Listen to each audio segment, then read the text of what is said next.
Thank you Jain साहब। हाँ thank you. जी हाँ, नहीं भाई मेरा तो कोई इरादा ही नहीं था, नहीं कभी सोचा ही नहीं इस बारे में। हाँ पर ठीक है, चलता है। जब सोच ही लिया कि लड़ना है तो फिर क्या है, तन मन धन सभी कुछ। Thank you sir, thank you for calling. पापा एक और बुक। मैं लेता हूँ। आप बैठिए। हेलो जी, 1 मिनट। कौन है? पता नहीं, एक और फोन है आपका।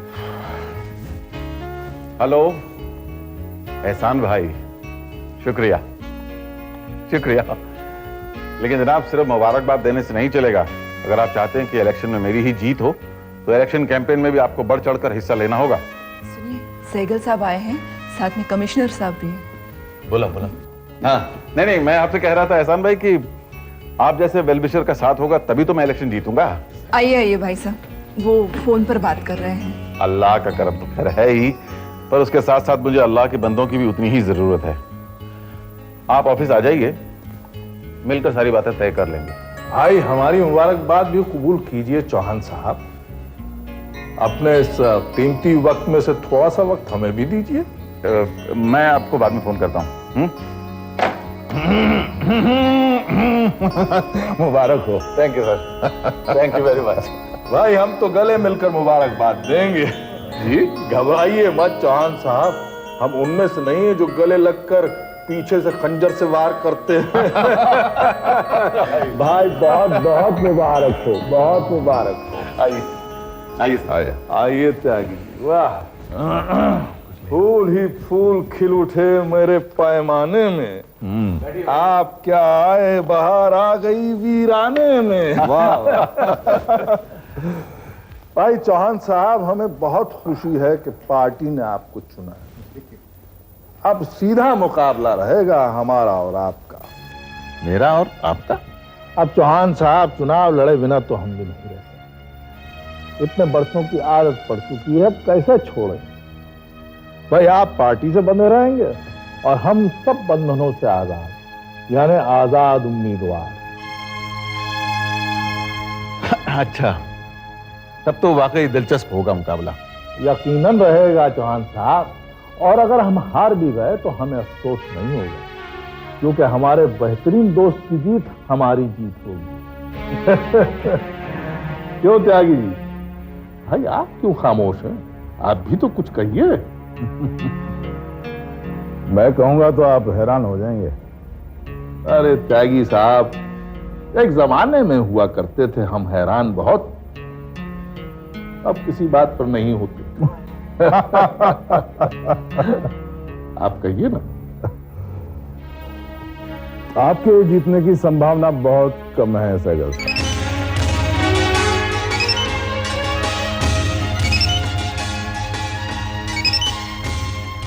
जीत तो चौहान की है।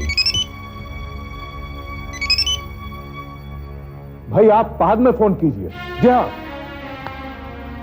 अरे त्यागी जी, आपके मुंह में घी शक्कर भाई। अगर आपको इस बात का यकीन है तो जरूर ऐसा ही होगा। और चौहान साहब, भाई हमारे लायक कोई खिदमत हो तो जरूर कहिएगा। हमारा एक्सपीरियंस अगर आपके काम आ सके तो हमें बड़ी खुशी होगी। जी सहगल साहब। अच्छा चौहान साहब, अब इजाजत।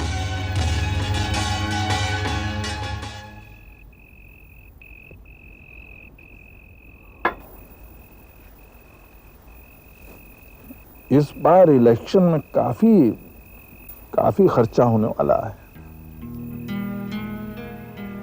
अब आजाद उम्मीदवार हैं तो पार्टी से तो कोई फंड मिलेगा नहीं। चौहान साहब खुद इलेक्शन लड़ रहे हैं तो जाहिर है वो भी साथ नहीं देंगे। तो फिर आप रुपयों का इंतजाम कहां से करेंगे? करेंगे, अब कुछ तो करना ही पड़ेगा। राजेश्वरी, हम सोच रहे थे कि वो जो अपनी जमीनें पड़ी हैं उन्हें बेच दें। ऑफ कोर्स आपसे मशवरा करने के बाद, क्योंकि आफ्टर ऑल आधा हिस्सा आपका है। अगर पूरा भी हमारे नाम पे होता तो क्या फर्क पड़ता है? आप और हम दो थोड़ी ना हैं। अरे वाह राजेश, क्या बात कही है आप। यानी दो जिस्म और एक जान है हम। भाई इसी बात पे एक और ड्रिंक हो जाए, अगर आप इजाजत दें। आप तो बस बहाना ढूंढते हैं। गलत कह रही हैं आप। दरअसल बहाने हमें ढूंढते हैं। एक्सक्यूज मी सर, हाँ कहो नवीन, आपसे थोड़ी सी बात करनी थी। कहो। अरे भाई कहो ना। सर एक बुरी खबर है। क्या? रज्जू भैया की जमानत नहीं है। क्यों नहीं हुई जमानत? सर कोर्ट ने ही नामंजूर कर दी।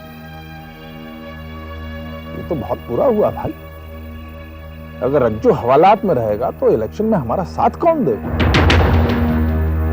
सर एक और बुरी खबर है। कहो।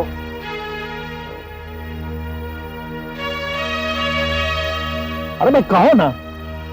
सर पुलिस डिपार्टमेंट में ये खबर फैली है कि आपके नाम से ही वारंट इशू हुआ है।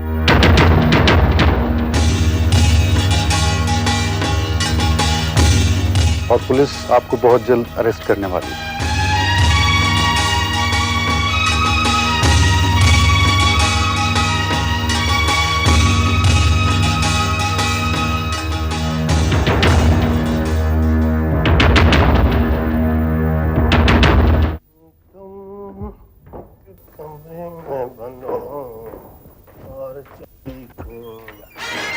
अरे साहब, आप सलाम साहब।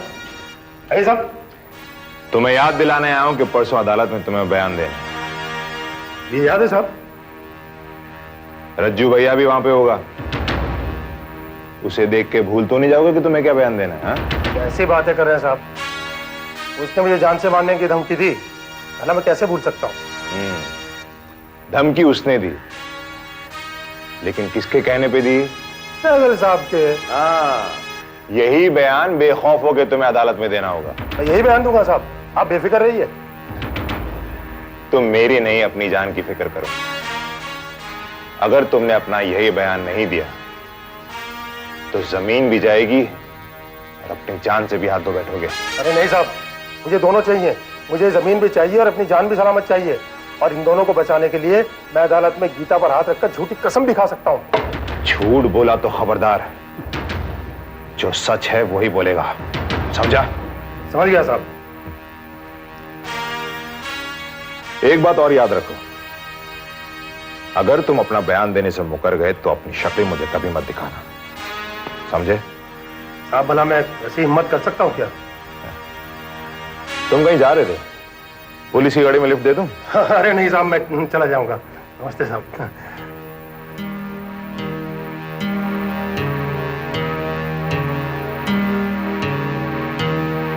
आपने जो खबर सुनी है वो बिल्कुल सही है। रज्जू भैया की जमानत नामंजूर हो गई है और काशीनाथ के बयान पर आपके नाम भी वारंट जारी किया जा रहा है। हम जानते हैं त्यागी जी ये किसकी बदमाशी। हम आजाद उम्मीदवार की हैसियत से चुनाव लड़ रहे हैं ना, तो विश्वनाथ जी हमसे बदला ले रहे हैं। लेकिन हम भी डरने वालों में से नहीं, डटकर मुकाबला करेंगे। और अगर ये लोग हमें जेल में भी डाल देंगे तो हम वहां से चुनाव जीत के दिखाएंगे। माना कि आप बहुत कुछ कर सकते हैं सैगल साहब, लेकिन इस वक्त आपको हर कदम फूंक फूंक कर उठाना होगा। अपने दुश्मन की ताकत को पहचानना होगा। और इस वक्त आपका सबसे बड़ा दुश्मन आपका दोस्त चौहान है। उसे काबू में कर लीजिए, आपका रास्ता पानी की तरह साफ हो जाएगा। चौहान साहब को कैसे काबू में किया जा सकता है? पॉलिटिशियन मैं नहीं, आप। मुझसे बेहतर आप जानते हैं कि कौन सा दांव कब चलाना चाहिए। मैं तो बस आपको ये मशवरा दे सकता हूं कि आप जो गुस्से में सोच रहे हैं ना कि मैं जेल से चुनाव लड़ूंगा, मैं जेल से चुनाव जीतूंगा, मैं ये करूंगा, मैं वो करूंगा, ये सब सोचने के बजाय अपने दुश्मनों को टैक्टफुली कैसे काबू में किया जाए ये सोचिए। आप ठीक कह रहे हैं त्यागी। अब हमें यही करना है। तुमने घर आना जाना बंद कर दिया, फोन तक नहीं करते, और आज इतने दिनों बाद मिले हो, वो भी इसलिए क्योंकि मैंने जिद की। क्या हो गया है तुम्हें नरेश? What is wrong? कुछ नहीं डॉली, मैं बिल्कुल ठीक हूँ। हम दोनों के बीच में जो हुआ है उसे मैं भूल चुकी हूँ, और मैं चाहती हूँ कि तुम भी उस किस्से को भूल जाओ। बताओ नरेश, मैं तुम्हारी दोस्त हूँ या नहीं? तुम मेरी दोस्त हो, बहुत अच्छी दोस्त हो। फिर मुझसे मत छुपाओ। तुम बहुत बदल गए हो, पहले जैसे नरेश रहे ही नहीं। वो गुस्सा, वो जोश सब गायब हो गया। क्यों? क्योंकि जब पुलिस मेरे पीछे पड़ी थी, मुझ पर शक कर रही थी, तब मैं काफी मारा मारा फिरा। उस हादसे ने मुझे बिल्कुल बदल दिया है डॉली। और उस वक्त मुझे कजरी नाम की एक लड़की मिली। उसने मेरा बहुत साथ दिया, मुझे बहुत प्यार दिया। कहाँ मिली थी वो तुम्हें? कजरी मिर्जापुर के गेस्ट हाउस में रहती थी। मैंने उससे शादी करने का वादा किया और उसे यहाँ लेकर भी आया, लेकिन यहाँ पर सब जने मेरे खिलाफ हो गए। फिर एक दिन अचानक कजरी गायब हो गई। मैंने उसे बहुत ढूंढा, हर जगह ढूंढा, लेकिन मुझे कजरी नहीं मिली। और डॉली, मुझे पूरा शक है कि उसे गायब करने में मेरे डैड का हाथ है। कितनी अजीब बात है ना। मेरे डैडी चाहते हैं कि तुम्हारी और मेरी शादी हो जाए, और मुझे तो कजरी के बारे में कुछ मालूम ही नहीं था। तभी मैंने तुमसे शादी करने से इनकार कर दिया, क्योंकि मेरे दिल में कभी तुमसे शादी करने का ख्याल आया ही नहीं था। नरेश, जब कभी कजरी का पता चले, मुझे उससे जरूर मिलाना। जिस दिन कजरी मिल जाएगी ना, मैं तो फौरन उससे शादी कर लूंगा। मैं तुम्हें अपनी शादी में जरूर बुलाऊंगा। एक और वादा, तुम मुझसे पहले जैसे मिलते रहोगे। I will. चौहान साहब, अब हम सोच रहे हैं कि अपनी सारी जिम्मेदारियां एक एक करके पूरी कर दें। उस दिन आप हमारी बिटिया के लिए संजय का रिश्ता लाए थे। हमने उसके बारे में बहुत सोचा, और अब ये चाहते हैं कि ये शादी जल्द से जल्द हो जाए। ये तो बहुत ही अच्छी खबर सुनाई है आपने। हम भी यही चाहते हैं, लेकिन जब आपका बहुत दिनों तक कोई जवाब नहीं आया तो हम तो मायूस हो चले थे कि कहीं आप इनकार ना कर दें। कैसी बातें करते हैं चौहान साहब? भाई, हमें डिसीजन लेने में थोड़ा वक्त जरूर लग गया, लेकिन हमारे दिल में ख्याल भी नहीं आया कि हम ना करते हैं। ये कभी हो सकता? क्या बात है भाभी, आप बड़ी खामोश हैं, क्या सोच रही हैं? मैं ये सोच रही हूँ कि ऐश्वर्या शादी के लिए राजी किससे हो गई। कमाल कर रही हैं भाभी, वो राजी काहे नहीं होगी? हमारी बहुत ही फर्माबरदार बिटिया है, जो हमारी मर्जी होगी वही उसकी भी। आपकी उससे बात कब हुई? आप ये सवाल हमसे क्यों पूछ रहे हैं? क्योंकि ऐश्वर्या संजय से कह चुकी है कि वो उसे शादी नहीं करना चाहती। अच्छा, हमें ताज्जुब है उसने ऐसा क्यों कहा। हम उससे पूछेंगे। भाई साहब, ऐश्वर्या अगर हमारी बहू बनकर आएगी तो ये हमारी खुशकिस्मती है, लेकिन किसी दबाव में आकर वो हाँ कहे, ये हम कभी नहीं चाहेंगे। भाभी, ऐश्वर्या हमारी बेटी है, हमारी बहुत ही लाडली बेटी। अगर वो नाखुश होगी तो क्या हम बर्दाश्त कर लेंगे? भाई, उसके लिए अच्छा क्या है बुरा क्या है ये समझाना हमारा फर्ज है। आगे उसकी मर्जी और हमारी किस्मत। क्यों चौहान? अच्छा, तो अब हम चलते हैं। अरे बैठिए ना, बहुत दिनों बाद आए हैं। आइए एक एक ड्रिंक लिया जाए। नहीं चौहान साहब, कभी फिर इत्मीनान से बैठेंगे। अच्छा भाभी, इजाजत दीजिए। चलिए, मैं आपको बाहर रख छोड़ा था। अरे नहीं चौहान साहब, कैसी बातें कर।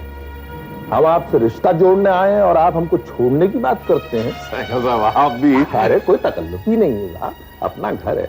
You enjoy the company of your charming wife. अच्छा बताइए।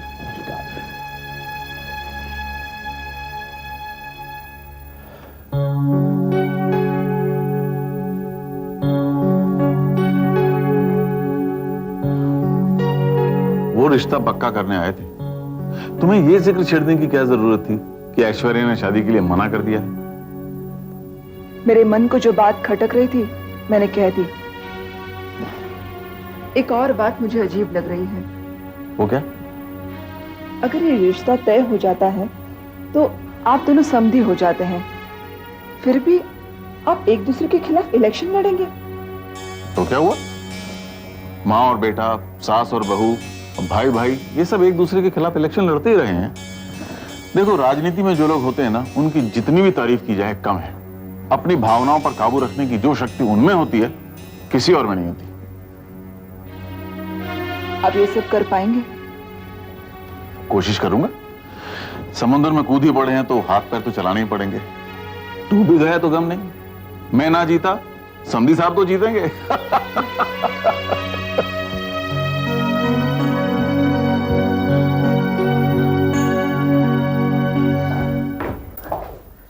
अरे बिटिया कहाँ जा रही है?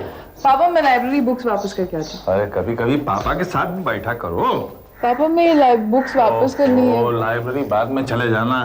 तुम कहोगी तो हम भी चलेंगे। राजेश्वरी, कहाँ है तुम्हारी मम्मी? राजेश्वरी, बैठो।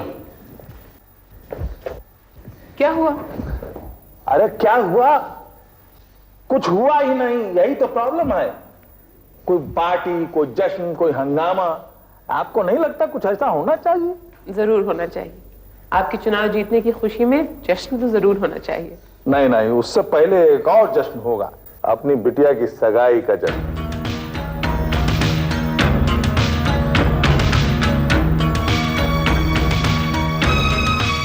ऐश्वर्या की सगाई किसके साथ? भाई जिनका पैगाम आया था उनके साथ। आओ क्या, हम चौहान साहब के यहाँ गए थे और ऐश्वर्या का रिश्ता संजय के साथ तय करके आए। रिश्ता तय कराया आप? ऐश्वर्या की मर्जी जाने बगैर? ऐसा क्यों किया आपने? क्यों किया हमने ऐसा? मतलब भाई अपनी बेटी के बारे में फैसला करने का हमें कोई हक नहीं है। बेटी हम तुमसे पूछते हैं, जो हमने फैसला किया तुम्हें मंजूर है ना?